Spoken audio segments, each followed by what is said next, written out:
Topiknya pada hari ini mengatasi persoalan hidup yang tidak berdisiplin. Bagaimana mengatasi orang-orang yang tidak disiplin ini? Saudaraku. Sebab minggu yang lalu kita sudah melihat menjadi murid itu harus berdisiplin. Kalau tidak disiplin namanya bukan murid. Dan kita pun tahu tanpa disiplin tidak akan berhasil. Ya, tanpa disiplin tidak bisa bertumbuh. Begitu-begitu saja, hari lepas hari, tahun lepas tahun, saudaraku, tidak memberi buah kepada Tuhan, saudaraku. Nah, dan ini, saudaraku, membuat orang tersebut gagal dalam panggilannya, gagal dalam mengikut Tuhan. Tidak heran Paulus berkata, oleh sebab itu aku melatih tubuhku dan menguasainya sepenuhnya, supaya jangan aku yang sudah mengajar orang lain terbuang.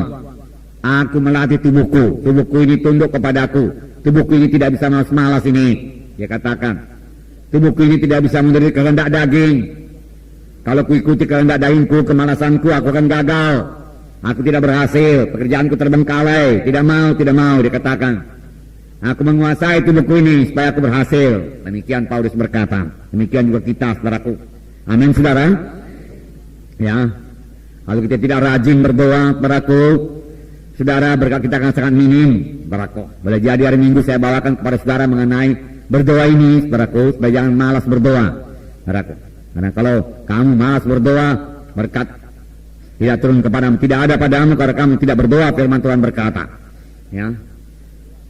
Nah, jadi jangan malas berdoa juga, saudaraku. Nah, saudaraku, dan minggu yang lalu, saudara, kita telah melihat, saudaraku, bahwasanya kita perlu mendisiplin diri kita di dalam merenungkan firman Tuhan, membaca dan merenungkan firman Tuhan itu haruslah itu, saudaraku. Ya. Membaca firman Tuhan, kemudian renungkan firman Tuhan, saudaraku. Terus menerus, konsisten dikatakan. Artinya dengan tekun. Tidak satu hari saja, tidak 2 hari saja. Ya, supaya kita boleh bertumbuh dalam Tuhan. Kita harus kaya dengan firman Tuhan. Dan kamu akan mengenal kebenaran Tuhan membebaskan kami, firman Tuhan berkata. Nah, kemudian kita juga harus tekun, saudaraku, dalam berdoa. Doa yang konsisten dikatakan waktu itu. 1 jam per hari, saudaraku, ya. Bersekutu dengan Tuhan, komunikasi yang 2 arah, kita mendengar suara Tuhan, saudaraku, karena Tuhan bicara kepada kita, kemudian kita mematuhinya dalam hidup kita, saudaraku. Kemudian Tuhan mendengar doa kita dan Tuhan menjawab doa kita, saudara. Lalu kita menerima hasil doa kita. Kalau kita mau berdoa, kalau kita sudah mulai berdoa dengan tekun, dengan konsisten, saudaraku, berdoa itu nggak sulit-sulit lagi. Selalu terus ada hubungan kita dengan Tuhan, saudara. Tapi kalau sudah 2 hari nggak berdoa, saudaraku, lalu masuk dalam doa, payah kali cari persekutuan dengan Tuhan, saudaraku. Berat rasanya. Saudaraku, bergumul lebih dahulu, saudaraku. Boleh jadi mengaku dosa dulu, saudaraku. Lalu minta darah menyucikan, baru Tuhan berikan persekutuan kepada Tuhan.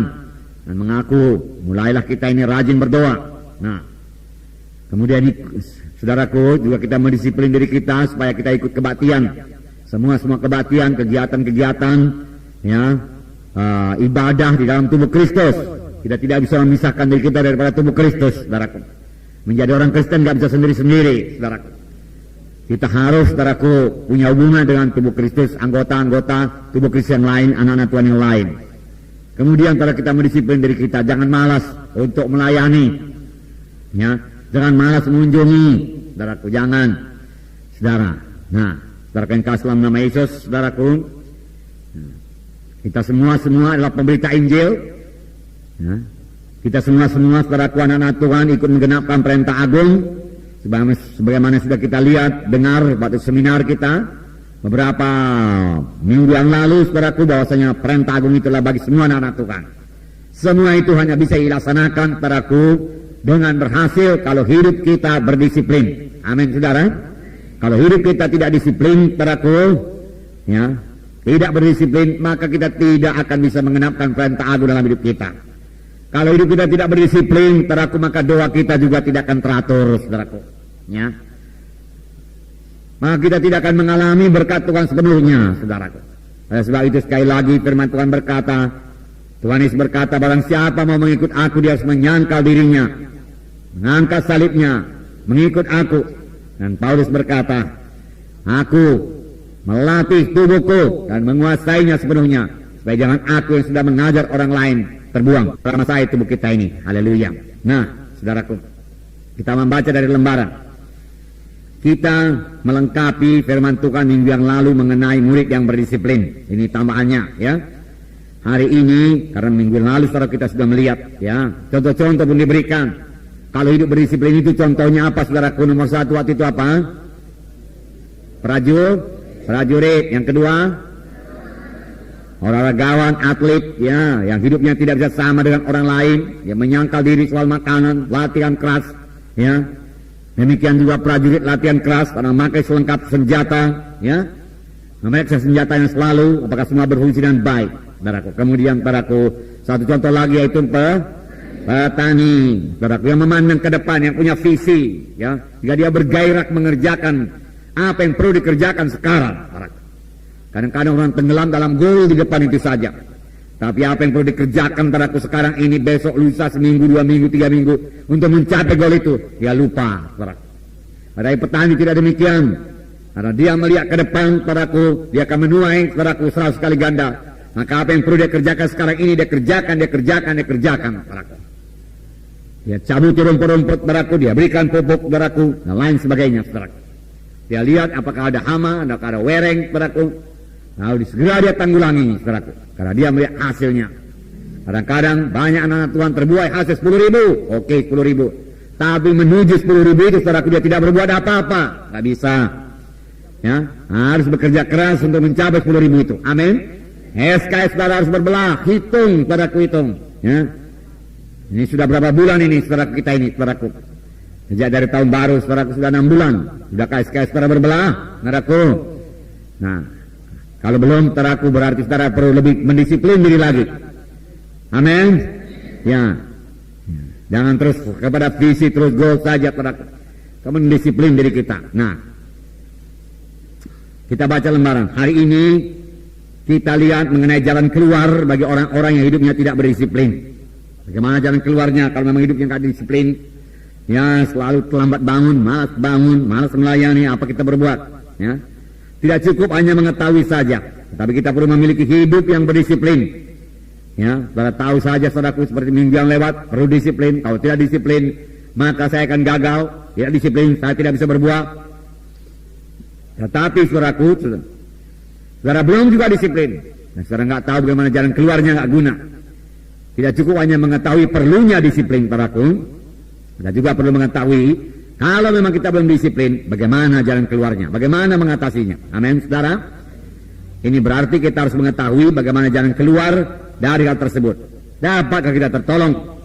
Memang hal ini amat sulit diatasi, saudara. Tapi dapat, amin, saudara. Dengan pertolongan Tuhan tentunya. Ya, sebab dalam Tuhan kita ini sudah menjadi kejadian yang baru. Perkara lamanya, perkara baru sudah timbul. Amin, saudara. Dan Tuhan telah memberikan Roh Kudus kepada kita, di mana dikatakan, jika dengan Roh itu kamu mematikan perbuatan tubuh, maka kamu akan hidup. Jadi cukup kelengkapan diberikan oleh Tuhan. Yang perlu bagi kita, sama seperti yang Paulus berkata, bertindak. Latih tubuh kita ini terkuasai sepenuhnya. Nah, dalam pembimbingan pribadi, kita sering menjumpai hal-hal seperti ini.